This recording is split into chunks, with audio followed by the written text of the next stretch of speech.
Hi friends, welcome to true food kitchen yummy. ఈరోజు మన వీడియోలో రవ ఇడ్లీ మరియు రవ దోశ ఎలా తయారు చేయాలనే విధానాన్ని నేను ఈరోజు వీడియో ద్వారా చూపించబోతున్నాను. అంతకంటే ముందర మీరు నా ఛానల్కి మొదటిసారి వస్తుంటే తప్పకుండా నా ఛానల్ని సబ్స్క్రైబ్ చేసుకోండి. పక్కనున్న బెల్ ఐకాన్ కానీ క్లిక్ చేశారంటే నేను చేసే ప్రతి వీడియో నోటిఫికేషన్ మీకు వచ్చేస్తుంది. సో దట్ మీరు ఏ వీడియో మిస్ కాకుండా చూడొచ్చు అనమాట.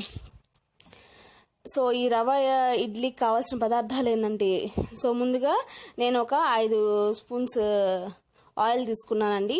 కొద్దిగా ఆయిల్ ఎక్కువగానే పడుతుంది. దీనికి ఆయిల్ ఎక్కువగా పడితేనే కొరవ టేస్ట్ అనేది ఉంటుంది, కొన్ని వాటికి తప్పదు. సో ఇక్కడ కొద్దిగా ఆవాలు, అలాగే జీలకర్ర, కొద్దిగా శనగబాడలు తీసుకున్నానండి. కావాలంటే మీరు క్యారెట్ తురుము కానీ దీంట్లో వేసుకున్నా చాలా బాగుంటుంది. నేను ఇక్కడ వేసుకోవట్లేదు క్యారెట్ తురుము. చక్కగా వీటిని ఫ్రై చేసేసుకున్నాం అనుకోండి, మంచిగా ఫ్రై అయిపోతాయి. దీంట్లోనే మనం కరివేపాకు కానీ వేసేసుకుంటున్నాము. కరివేపాకు వేసుకొని అవి చిటపట్లాడాక 1 కప్పు రవ తీసుకొని రవ మొత్తం చక్కగా ఈ ఆయిల్లో వేయించుకోవాలి. కొద్దిగా పసుపు వేసేసుకొని రవ మొత్తం ఆయిల్లో వేయించుకోవాలి. పచ్చివాసన పోయేంత వరకు వేయించుకుంటే సరిపోతుంది. మరీ రోస్టెడ్ కాకుండా జస్ట్ కొద్దిగా పచ్చివాసన పోయేంత వరకు వేసుకున్నా సరిపోతుందండి. సో చక్కగా మనం ఈ ఆయిల్లో ఈ రవ మొత్తం వేయించేసేసుకున్న తర్వాత ఒక బౌల్లోకి పక్కన పెట్టేసేసుకోవాలి. దాంట్లో కొద్దిగా 1 కప్పు పెరుగు కానీ యాడ్ చేసుకోవాలి. 1 కప్పు రవ్వకు 1 కప్పు పెరుగు సరిపోతుందండి. సో 1 కప్పు పెరుగు తీసుకొని దాంట్లో యాడ్ చేసేసుకొని చక్కగా దీనికి సరిపడినంత వాటర్ కానీ తీసుకొని యాడ్ చేసేసుకున్నాము. సో ఈ వాటర్ కానీ తీసేసుకొని యాడ్ చేసుకున్నాం కదా, దీంట్లోనే కొద్దిగా సాల్ట్ కానీ వేసేసుకున్నామండి. సాల్ట్ వేసేసుకొని చక్కగా మనం ఇట్లా మొత్తం కలిపేసేసుకొని ఒక ½ అన్ అవర్ అన్నా పక్కన పెట్టేసుకోవాలి. సో పక్కన పెట్టకపోతే కొద్దిగా ఆ రవ మొత్తం, ఈ పెరుగు ఆ రవ మొత్తం 2 కలిసిపోయి కొద్దిగా నానాలి. అందుకని మీరు చక్కగా మనం ఒక అరగంట పాటు పక్కన పెట్టేసేసుకున్నామంటే ఆ 2 చక్కగా కలిసి నానిపోతాయి అన్నమాట. సో ఆఫ్టర్ ఒక ½ అన్ అవర్ తర్వాత మనకి మన రవ అనేది ఇలా చూడండి. సో మన రవ అనేది ఇలా ఉంటుంది. సో కొద్దిగా వాటర్ కన్సిస్టెన్సీ యాడ్ చేసుకొని కొంచెం గట్టిగా అయిపోయింది. సో అందువల్ల కొద్దిగా వాటర్ యాడ్ చేసేసుకొని చక్కగా మనం ఇడ్లీ ప్లేట్స్ ఉంటాయి కదా, మన ఇడ్లీ ప్లేట్స్లో కొద్దిగా జీడిపప్పు కానీ యాడ్ చేసుకున్నామంటే చాలా బాగుంటుంది కాబట్టి సో ఒక్కొక్క పలుకు జీడిపప్పు యాడ్ చేస్తున్నాను. సో కొద్దిగా నెయ్యి అప్లై చేసేసుకొని సో ఒక్కొక్క పలుకు జీడిపప్పుని యాడ్ చేసుకొని కొద్దిగా ఇడ్లీ ప్లేట్స్లో పెట్టేసేసుకొని కొద్దిగా స్ట్రీమ్ చేసేసుకుంటే మన రవ ఇడ్లీలు రెడీ అయిపోతాయండి. సో కొత్తగా ఎవరైనా నా ఛానల్ని చూస్తుంటే మాత్రం తప్పకుండా నా ఛానల్ని సబ్స్క్రైబ్ చేసుకోండి. పక్కనున్న బెల్ ఐకాన్ కానీ క్లిక్ చేయండి. సో ఇంకేమైనా కొత్త రెసిపీస్ కావాలన్నా మీరు నాకు కింద కామెంట్ సెక్షన్లో తెలియజేయండి. సో నేను ఖచ్చితంగా తెలియజేస్తాను మీకు ఎలా చేయాలనేది. సో చక్కగా మనం ఇడ్లీ ప్లేట్స్లో పెట్టేసేసుకున్నాం కదా.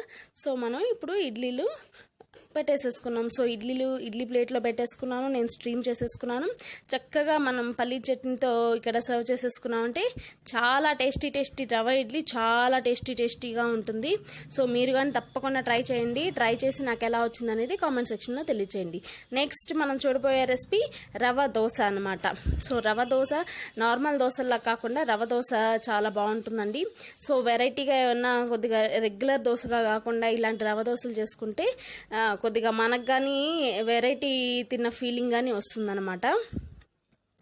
ఈ రవ దోశలు ఎలా తయారు చేసుకోవాలంటే 1 కప్పు రవ తీసుకుంటున్నానండి. సో నేనేం రోస్ట్ చేయలేదు రవని. సో ఇక్కడ 1 కప్పు రవని, అలాగే 1 కప్పు బియ్యం పిండి తీసుకున్నాను.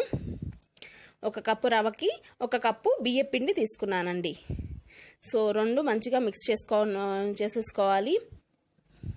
అలాగే ఇక్కడ మీరు చూస్తున్నారు కదా, కొద్దిగా పచ్చిమిర్చి, అల్లం తురుము, అలాగే కొద్దిగా జీలకర్ర అనమాట. సో 3 వేసేసుకున్నాను. మీకు కావాల్సిన ఉంటే ఆనియన్స్ కానీ వేసుకోండి, చాలా బాగుంటాయి.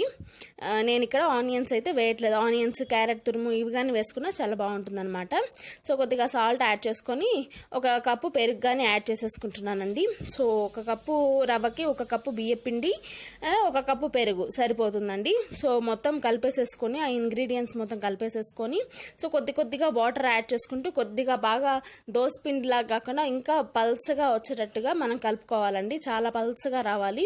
పల్చగా వస్తే కానీ రవ దోశకి బాగుండదు అన్నమాట. కొద్దిగా మీ దగ్గర ఏమైనా బేకింగ్ సోడా ఉంటే బేకింగ్ సోడా వేసుకోవచ్చు. సో నేను ఇక్కడ వేయటం లేదు. సో బేకింగ్ సోడా అనేది అంత హెల్త్కి మంచిది కాదు కాబట్టి ఇవి జస్ట్ ఇన్స్టెంట్గా వేసుకుంటున్నాం కాబట్టి అప్పటికప్పుడు వేసుకునేవి కాబట్టి మనకి అంత అవసరం ఉండదండి. సో చక్కగా మనం ఇంకొంచెం వాటర్ యాడ్ చేసేసుకొని బాగా పల్చగా జారుడుగా మన పిండి ఉండాలి. సో అప్పుడే మన పెనానికి చక్కగా నీట్గా మనకి వస్తుంది. సో చేత్తో కలుపుకుంటే ఇంకా అక్కడక్కడ ఏం లంప్స్ లేకుండా చక్కగా బాగుంటుందండి. సో ఇక్కడ చూసిన లేకపోతే విస్కర్తో అన్న మీరు కలుపుకోవచ్చు అన్నమాట.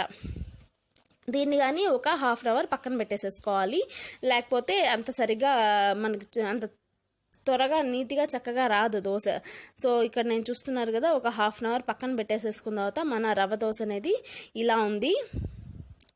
సో రవ్వ దోశ పిండి ఇలా ఉంటుంది. సో చక్కగా మనం దీన్ని పెనం మీద కొద్దిగా పల్చగా వేసేసుకున్నామంటే చాలా బాగుంటుంది. సో ఇక్కడ నేను పెనం మీద పల్చగా సో ఈ రవ్వ దోశని అప్లై చేస్తాను. చాలా పల్చగా వేసుకోవాలండి. సో అంత అంటే కొద్దిగా లావుగా వేసుకుంటే రవ్వ దోశలు అనేవి రావన్నమాట. సో చూస్తున్నారు కదా, ఇట్లా నేను వేస్తున్న పల్చగా వేసుకొని ఇంకా వదిలేసేసి కొద్దిగా ఇలాంటి దోశలకి మనం నెయ్యితో వేసుకుంటే చాలా టేస్టీగా ఉంటుంది కదా. సో అందుకని నెయ్యితో వేసుకుంటున్నాను అన్నమాట. నెయ్యి వేసేసుకొని చక్కగా మనం రోస్ట్ చేసేసుకొని ఫ్లిప్ చేసేసుకున్నామంటే సో అంతే, మన రవ్వ దోశ రెడీ అయిపోయింది. మీరు తప్పకుండా ట్రై చేయండి. ట్రై చేసి నాకు ఎలా వచ్చిందని కామెంట్ సెక్షన్లో తెలియచేయండి. ఈ 2 వీడియోలు కనుక నచ్చితే లైక్ చేయండి, షేర్ చేయండి. అలాగే మీకు తెలిసిన వాళ్ళందరికీ షేర్ చేయండి. ఓకేనా ఫ్రెండ్స్? సో ఈ రవ్వ దోశ మీరు ఎంజాయ్ చేశారా? సో నేనైతే బాగా ఎంజాయ్ చేశాను. మీరు ఎంజాయ్ చేయండి చేసుకొని. ఎలా ఎంజాయ్ చేశారనేది కామెంట్ సెక్షన్లో తెలియచేయండి. ఓకే.